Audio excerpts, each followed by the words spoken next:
I'm here with the legendary recording artist Fred Hammond. He's here at the iServe movement in Orlando, Florida, and we're so excited to have you here. Thousands of people are coming tonight. We'll be at the concert, but we just want to talk about your ministry for a minute. I can remember going back to Running Back to You. Love isn't love until you've given it away. Tell somebody that Jesus is coming back, and then I can remember when you would drop No Weapon Formed Against Us, and what it would do when the people heard that song. But I see that trend. But what is the core message of your music today? My core message is honestly that none of us are perfect, but we serve a God who's perfect. And God will put me in a position as a man to reach out to other broken vessels. I'm basically a broken vessel that he has on display, that he chose not to fix the cracks. Like there's a vase in the Louvre, I believe, in one of the museums in France, where it's old, but it has a crack in it, and people come from miles around and all over the world to see this great vase, the Ming vase. I'm not sure exactly which vase it is, but it has a crack in it. Yeah. The Liberty Bell has a crack in it. Right. And I'm a cracked vessel that loves God, that God says, I will use anything. I will use fragments. I will use 2 fish and 5 loaves of bread. I will use the fragments to feed and to heal. And that's my ministry. That's awesome. That's awesome. And I'm starting to see a trend because you had something about love. You have Love Unstoppable.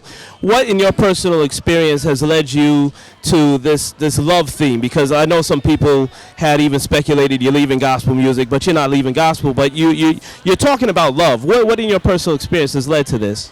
You know, God is love. And one of the things as the body of Christ that we talk about the godly love, but we never talk about the human love, like the love between, we've kind of gotten away from that. We've gotten away from talking about how we should treat our brother. So we're really more into praise and worship, and it's about God, it's about God. But God says, how can you say you love me whom you never seen and you hate your brother that you see every day?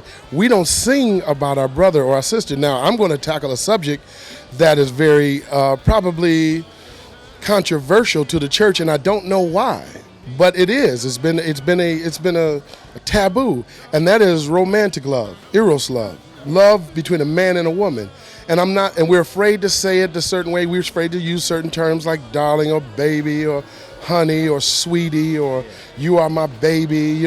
We don't want to say that, because if we say it, we're going to put it in a church way that God gave you to me and the anointing will help. Man, listen, that's not how we talk when we dating. Yeah. And most of us have been married or are married, and young people are coming up. I want to just present to you a generation that you can't be afraid of that, but we have covered it up and said it is wrong.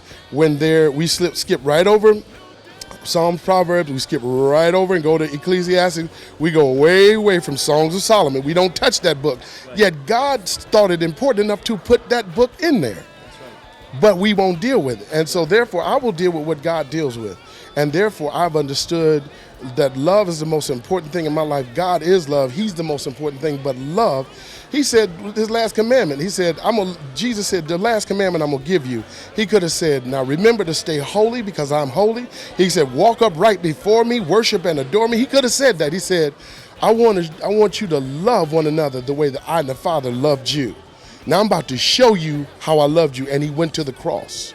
So at the end of the day, this whole love theme is about, it's just real, and I'm gonna be real.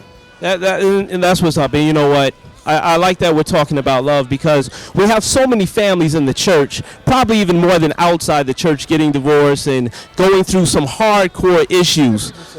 50% of all first-time marriages end in divorce. 60% second marriage, and 77% of all third-time marriages end in divorce in the church, in the body.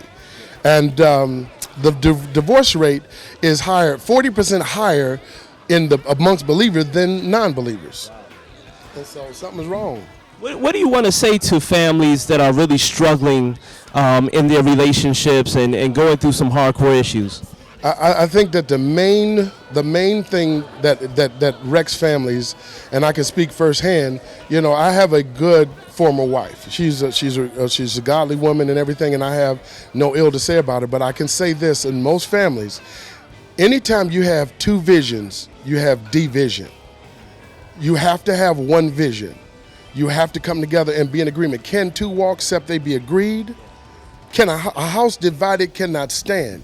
Where there's unity, there's strength. So reverse that. Where there's division, two visions, there is weakness. You have to come on one page. And in the love songs that I'm singing, one thing I've learned about any good love song, why do birds fall down from the sky every time you walk by? Just like me, they long to be close to you. I'm not singing that one. That's a great song. But in order for that to happen, both couples, both people have to be singing the same song. Now, they may not be verbally singing it, but the woman can say that to the man, why do birds fall down? And the man can say, every time you walk by, we have to, that's agreement. And unless you have that, unless two people are singing the same song, they're singing disharmony and they're not in unity. And you cannot stand. What about the young people that are watching this and they're trying to choose their mate? Some single people say, Lord, don't come until I get married, and they just are desperate to get married. What is your advice to the single young people that are out there? It's really hard for them now. It's harder than it was for us, and it was hard for us in our generation. And for our mothers and fathers, it was hard for them. But it's really hard for them now. Now they have the internet. They have all sorts of access to all sorts of craziness. The television works against them. We had 4 channels when we were coming up. 2, 4, 7, and maybe channel 50 in Detroit. And then it went off at like 10 o'clock at night. They said, do you know where your children are? Hey, did you ever have to change the channel with pliers? Listen, I had to change the channel. I had the 2 TVs. One had the sound and one had the TV. Yeah, that's right. We had to keep them in good. They had to be in unity. Yeah. But for young people, I would say this is, man, my prayers are going out for you. And I would say very much so, find a couple that not just been together for a long time, because you can find your grandmother and they've been together for 50, 60 years. That was a different generation. Find a couple that understand the struggles that you see that are successful, that will get real with you and transparent with you and take you under their wing and then sit down and ask them the most poignant questions. I don't care what it's about, money, about religion, about your church, about your affiliation or sex or anything. Find them out and talk to them and beg them to get real with you, because they have a roadmap down the road where you can go. A lot of times we don't want to get real, and we want to just sit down and, what happens to a young brother like myself? When I grew up, I was broke. When I got married, man, I was broke. I was in a group, but I was broke, man. I couldn't really afford my family, and I wanted to get married because I wanted to do the right thing. What do you do in them circumstances?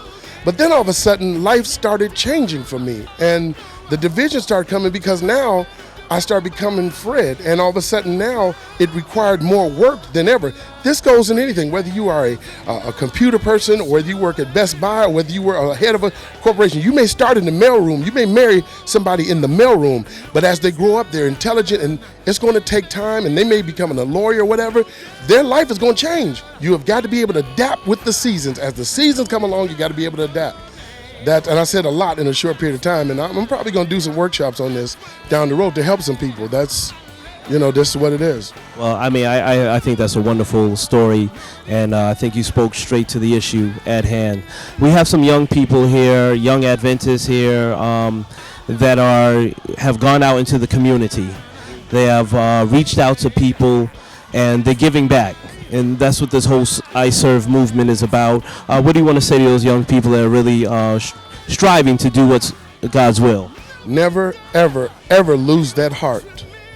Giving back. Never lose that heart for nothing. Hold on. That is the most treasured thing you could probably have as an individual with integrity and with community.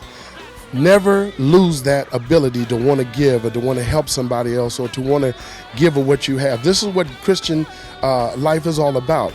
I commend you, I salute you, and keep on doing what you're doing. I commend iServe movement, this whole organization. This right here is the key to what God has given. This is the key to Christ living. It's not about being perfect and making sure I don't smoke and I don't do this and I don't do weed and I don't do it. That has its place. But if you have the right heart, all that stuff will follow. And the heart is to give. For God so loved the world that he gave his most prized possession, his only son. And that's what we do. We give.